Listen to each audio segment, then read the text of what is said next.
Hello friends, welcome to ನಂದಾಸ್ ಅಭಿರುಚಿ. ಇವತ್ತು ನಾನು ಒಂದು ಡಿಫ್ರೆಂಟ್ ಆಗಿರೋ ದೋಸೆ ಮಾಡ್ತಾ ಇದ್ದೀನಿ. ಅದೇ ಬ್ರೆಡ್ ದೋಸೆ. ನಾನು ಆಲ್ರೆಡಿ ನನ್ನ ಚಾನಲಲ್ಲಿ ಎಲ್ಲ ಥರದ ದೋಸೆ ಮಾಡಿ ವಿಡಿಯೋ ಹಾಕಿದ್ದೀನಿ. ಆದರೆ ಇವತ್ತು ಡಿಫ್ರೆಂಟಾಗಿ ತುಂಬ ಈಸಿಯಾಗಿ ಬ್ರೆಡ್ ದೋಸೆ ಮಾಡ್ತಾ ಇದ್ದೀನಿ. ಇದು ತುಂಬ ಟೇಸ್ಟಿಯಾಗಿ ಮತ್ತು ಕ್ರಿಸ್ಪಿಯಾಗಿರುತ್ತೆ. ಮತ್ತು ಇದು ಇನ್ಸ್ಟಂಟಾಗಿ ಒಂದು 15 ನಿಮಿಷಗಳಲ್ಲಿ ಮಾಡ್ಬೋದು. ಬನ್ನಿ ಇದನ್ನು ಮಾಡೋದಕ್ಕೆ ಏನೇನು ಇಂಗ್ರೀಡಿಯೆಂಟ್ಸ್ ಬೇಕು ನೋಡೋಣ. ಮೊದಲಿಗೆ ಒಂದು 4ರಿಂದ 5 ಬ್ರೆಡ್ ತೊಗೊಂಡಿದ್ದೀನಿ. ಆಮೇಲೆ ಮುಕ್ಕಾಲು ಕಪ್ ಅಕ್ಕಿ ಹಿಟ್ಟು ತೊಗೊಂಡಿದ್ದೀನಿ. ಆಮೇಲೆ ಮುಕ್ಕಾಲು ಕಪ್ ರವೆ ತೊಗೊಂಡಿದ್ದೀನಿ. ಆಮೇಲೆ ನಾನಿಲ್ಲಿ ಉಪ್ಪಿಟ್ಟು ರವೆ ತೊಗೊಂಡಿದ್ದೀನಿ.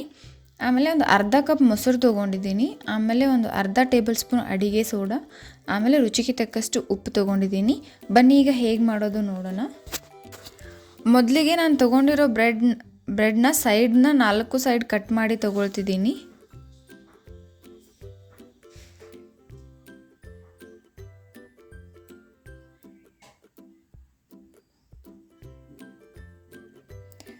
ಆಮೇಲೆ ಅದನ್ನು ಮಿಕ್ಸಿ ಜಾರಿಗೆ ಹಾಕ್ಕೊಳ್ತಿದ್ದೀನಿ.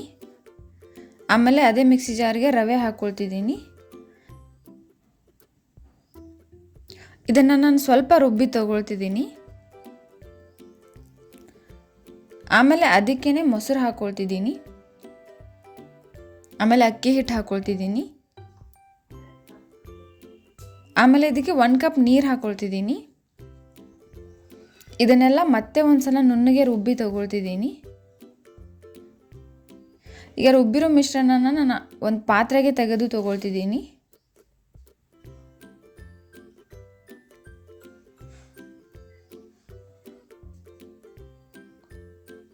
ಅದಕ್ಕೆ ಅಡಿಗೆ ಸೋಡಾ ಹಾಕ್ಕೊಳ್ತಿದ್ದೀನಿ. ಆಮೇಲೆ ರುಚಿಗೆ ತಕ್ಕಷ್ಟು ಉಪ್ಪು ಹಾಕ್ಕೊಳ್ತಿದ್ದೀನಿ. ಇದನ್ನೆಲ್ಲ ಹಾಕಿದ ಮೇಲೆ ಚೆನ್ನಾಗಿ ಮಿಕ್ಸ್ ಮಾಡ್ತಾ ಇದ್ದೀನಿ. ನೀವು ಹಿಟ್ಟನ್ನು ದೋಸೆ ಹಿಟ್ಟಿನ ಹದಕ್ಕೆ ಬರೋ ಥರ ಕಲಿಸ್ಕೋಬೇಕು. ಆಮೇಲೆ ತವೆ ಬಿಸಿ ಮಾಡೋಕೆ ಇಟ್ಕೊಂಡು ಇದಕ್ಕೆ 2 ಸ್ಪೂನ್ ಹಿಟ್ಟು ಹಾಕ್ಕೊಂಡು ರೌಂಡಾಗಿ ದೋಸೆ ಹಾಕಿದರೆ, ಆಮೇಲೆ ಅದ್ರ ಮೇಲೆ 1 ಟೇಬಲ್ ಸ್ಪೂನ್ ಎಣ್ಣೆ ಅಥವಾ ತುಪ್ಪ ಹಾಕ್ಕೊಳ್ತಿದ್ದೀನಿ.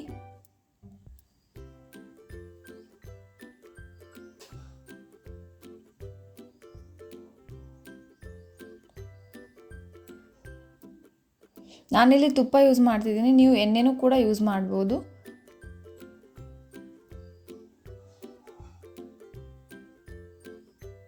ಆಮೇಲೆ ಇದನ್ನು ಈ ರೀತಿ 2 ಕಡೆ ಬೇಯಿಸ್ಕೋಬೇಕು.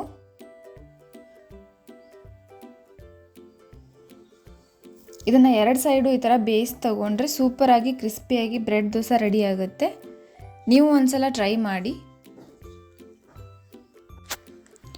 ನೀವು ಇನ್ನೂ ನಮ್ಮ ಚಾನಲ್ನ ಸಬ್ಸ್ಕ್ರೈಬ್ ಮಾಡಿಲ್ಲ ಅಂತಂದರೆ ಪ್ಲೀಸ್ ಈಗಲೇ ಹೋಗಿ ಸಬ್ಸ್ಕ್ರೈಬ್ ಮಾಡಿ. ಮತ್ತು ಇದೇ ರೀತಿ ನಾನು ಹಾಕೋ ಎಲ್ಲ ವೀಡಿಯೋ ನೋಟಿಫಿಕೇಷನ್ಗೆ ಪಕ್ಕದಲ್ಲಿರೋ ಬೆಲ್ ಐಕಾನ್ನ ಕ್ಲಿಕ್ ಮಾಡಿ. ಮತ್ತು ಈ ವಿಡಿಯೋ ನಿಮಗೆ ಇಷ್ಟ ಆಗಿದರೆ ಪ್ಲೀಸ್ ಲೈಕ್ ಮಾಡಿ, ಶೇರ್ ಮಾಡಿ, ಕಮೆಂಟ್ ಮಾಡಿ.